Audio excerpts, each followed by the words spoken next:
Good morning students, आपका स्वागत है हमारे इस चैनल रेनेसाइन इंग्लिश में। आज हम आपके सामने एक लेसन लेकर आए हैं जिसका नाम है the best Christmas present in the world. Class 8 का एक टॉपिक है। आइए इसको पढ़ते हैं। ध्यान रखिएगा स्टूडेंट्स, आपको जब पसंद आता है तो आप इसको शेयर करना ना भूलें, जिससे कि और भी स्टूडेंट उससे बेनिफिट ले सकें। There are some dates or periods of time in the history of the world that are so significant that everyone knows and remembers them. हर किसी का कोई ना कोई हिस्ट्री होती है, कोई ना कोई एक सिग्निफिकेंट डेट होती है संसार में जो उसे याद रखता है। The story you will read mentions one such date and event, a war between the British and the Germans in 1914. It is the time of 1914 when the war was going on between British and Germans. Can you guess which war it was? The dates are given, some dates are given here. Now we read the first part. I spotted in a junk shop in Bridport. मैंने एक junk shop देखी Bridport में, a roll top desk. The man said it was early 19th century and oak. I had wanted one. मुझे एक चाहिए था, but they were for too expensive, लेकिन वो बहुत ज़्यादा एक्सपेंसिव थे। This one was in a bad condition, और वो एक बैड कंडीशन में था। The roll top in several pieces, one leg clumsily mended, उसकी जो एक लेग थी वो क्रम्सली मेंडेड थी, बुरी तरह से मेंड की गई थी, रिपेयर की गई थी। स्कॉच मार्क, उस पर बर्न मार्क थे all down one side.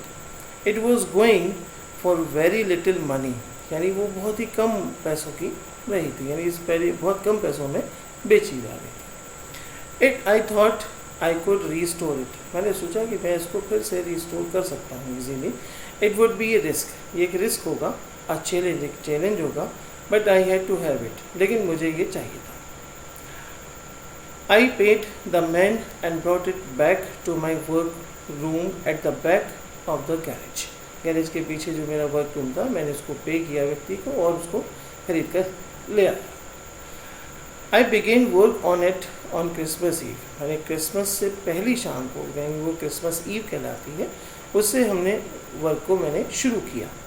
I remove the roll top completely, मैंने रोल टॉप को कम्प्लीटली अलग कर दिया था, उसकी टॉप पार्ट को, and pulled out the drawers, और उसकी ड्रॉर्स को बाहर निकाल दिया था। The veneer had lifted almost everywhere. Veneer it is a thin layer of plastic और decorative wood on furniture, cheap wood, जैसे हम बोल्डिंग्स लगाते हैं, this is just like that. The veneer had lifted almost everywhere. It looked like water damage to me, मुझे ऐसा लगा कि ये वाटर से डैमेज हुई है। Both fire and water had clearly taken their toll on this desk. The last door was stuck fast, last door जो थी बहुत टाइट हो चुकी, टाइटली बंद थी। I tried all I could to ease it out gently, मैंने बहुत कोशिश की उसको आराम से बाहर निकालने की। In the end I used brute force, लास्ट में मुझे बहुत ताकत लगानी पड़ी। I stuck it sharply with the side of my fist and the drawer flew open to reveal a shallow space underneath. Drawer खुल गई एकदम से, और उसके अंदर जो शैलो स्पेस था, it was empty, a secret drawer, उसके अंदर एक सीक्रेट ड्रॉअर थी। There was something in there, उसके अंदर कुछ रखा हुआ था। I reached in and took out a small black tin box, एक small black tin box है, as you have to see in the picture also, picture में क्लियर दिखाया गया है। There was something in there, I reached in and took out a small black tin box, cello taped to the top of it, उसके ऊपर cello tape लगी हुई थी।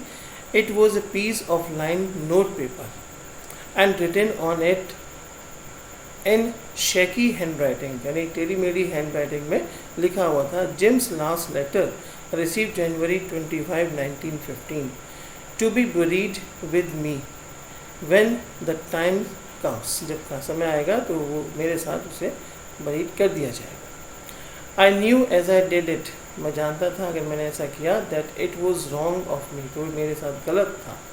To open the box, यानी मेरा उस बॉक्स को ओपन करना गलत था। But curiosity got the better of my scruples, यानी क्यूरियोसिटी इतनी थी, इतनी ज़्यादा इच्छा थी, स्क्रैपुलस कहते हैं feelings that make you hesitate to do something wrong, यानी इतनी क्यूरियोसिटी थी उसके अंदर, got better of my circulars, यानी मैं उस फीलिंग्स को that you make hesitate to do something, वो मुझे कुछ गलत करने से रोक रही थी, इससे अच्छा हुआ कि मैं इसे ना करूँ। इट यूजुअली डज, ऐसा हमेशा होता है। Inside the box there was an envelope, उसके अंदर एक एनवेलप था। The address read Mrs Jim McPherson 12 Copper Beeches Bridport Dorset. I took out the letter and unfolded it, मैंने उसे लेटर को लिया, उसे खोल कर देखा, पढ़कर देखा। It was written in pencil, pencil से लिखा हुआ था। Students please pay attention on this sentence, it was written in pencil. जब कोई चीज़ लिखी जाती है पेंसिल पेन से तो उसके साथ हम प्रीपोजिशन इन का यूज़ करते हैं। And dated at the top, उसके ऊपर डेट लिखी हुई थी December 26, 1914। So students, this first part is completed. If you like it, you have to share to other students also so that they can be benefited by it. Thank you so much. And with the next part, I will come up again also by the second part to complete it. Thank you so much.